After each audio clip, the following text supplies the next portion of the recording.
Senator Francis Heiliger for her 3 minutes. Senator Heiliger, you may proceed with your 3 minutes of questioning. Thank you. First of all, I would like to say good day to the people of the territory, to my colleagues, as well as the testifiers here today. I can honestly say, just listening to the testimony of everyone that has come forward to really express about Mr. Thomas, a couple of times my eyes almost welled up because I'm here listening to how passionate everyone spoke about what he meant to each and every one of them and the actions that he took and how it altered their lives in so many ways. And it's a beautiful thing when you have people in our territory, you have residents that put forward so much of themselves to have such an impact on the people in the Virgin Islands, and they move on to do great things and become productive part of our society.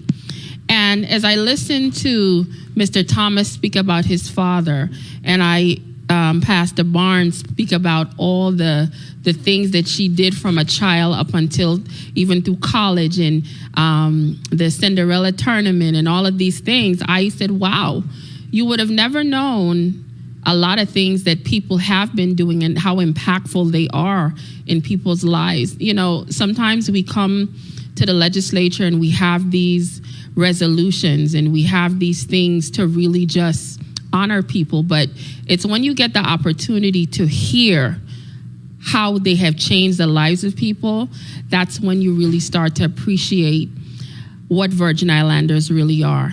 So I want to ask quickly, Mr. Thomas, when you were speaking about all the things that your father loved, even with horse racing, you spoke about, you know, the Congo drums. Tell us a little bit more about the musical side of him.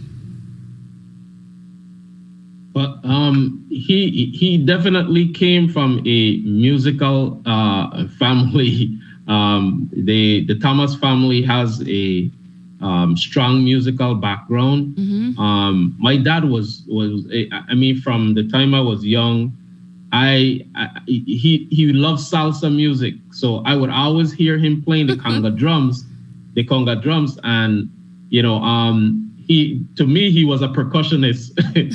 That's how good he was. And I know I have listening family members, and the vibratone band. I was speaking to someone, you know, last week. It was an older lady, and you know, she was talking about the vibratone band, and she wished she had some of that music to listen to because she and her husband used to go to these dances, which my uncles. Oh, his audio cut off. Mr. Thomas, your audio is gone once again. Oh. You stopped at my uncle. Yeah, my uncle Edwin and my uncle Scipio were the ones that I guess started the vibratone band, and you know, so music is deeply embedded in the Thomas family. Okay. You know, I have my cousin Mario Thomas that's also a music teacher, but my dad he loved playing the drums. He loved playing the Congo drums, and he loved the salsa beat. You know, I know he and my uncle Scipio would sit and actually. Thank you so much for sharing that. My time has been called, so I see the chairwoman staring at me. So I am going to say thank you for the opportunity, and I will continue to listen as we speak about all the great things that Mr. Thomas has done, not only as a person, but on behalf of the people of this territory. Thank you, Madam Chair. Thank you. Senator Francis Heiliger, you're recognized for your 3 minutes. Again, to my colleagues and the people of the territory, as well as to the testifiers, well, this Tomian is also very proud. What I will say in regards to listening to the testimony and how enthusiastic a lot of the testifiers have been, whether through their readings or just speaking directly, Mr. Lewis has brought some type of invigoration to the sciences of marine science here for the people of the territory, and that is something to be commended. I can honestly say for myself, when I was at the University of the Virgin Islands, one of the classes I took to meet my physical education requirement was swimming. and they taught us how to swim. And I am a Virgin Islander. Blake. They asked me who my teacher was. It was Blakey. And as we were, Blakey was volleyball too, but I ain't getting into that. But as we were out there in the middle of the ocean, I remember for our final exam, we were supposed to swim out and use all the tools we were taught to swim back into shore. And I kind of took my fast behind and I looked under the water. And I can honestly tell you, as my face, we're all the way out because we had to swim out to swim in. And I said, look at the beautifulness that was underneath right here in Brewers Bay. I had no clue. I mean, there was coral and there were schools of fishes and there were abandoned boats. I saw those too from the hurricanes. But I said, we have a very beautiful, vigorous marine life right here in this beach. And I never expected that. And I remember I asked the instructor, so can sharks come around here? They said, yes, that's all I needed to know. And I listen, he didn't even tell me if I was first, second, third to go. I immediately took every skill I had and held my behind into shore. I got an A for the class, but I made it. But I say all of this because I am very proud of anyone that is serious when it comes to marine science. Because it's an industry a lot of times that it's overlooked, but we don't really understand the importance and how it's necessary. And when we take care of our marine life here in the territory and we have people that are going to protect and teach and educate as to why this needs to be done, especially Virgin Islanders, I have to give them their kudos. So I would like to say thank you to Mr. Lewis for all that he's done. And as I continue to listen to the testimony, just know that there's a lot of people here, not only on your behalf today, but who are also listening to hear of your accomplishments and appreciate the hard work you have put in when it comes to marine science. So thank you very much. Thank you so much, Senator Francis Heiliger. Dr. Alma Francis Heiliger, you're recognized for your 3 minutes. Kindly recognize again to my colleagues. Good afternoon to the people of the territory and the testifiers. I definitely do appreciate legislation that pays attention and brings to the forefront when it comes to agriculture here in our territory.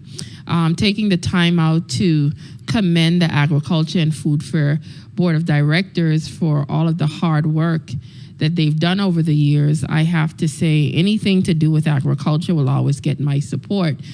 I spent quite a bit of time, even up until, since they had the slowdown for the pandemic, traveling to St. Croix specifically to participate in this cultural food fair.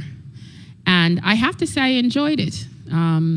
I enjoyed all the opportunities I had to see what our farmers were doing, specifically in creating different livestock and putting forward the different types of plants and various items that you could consume.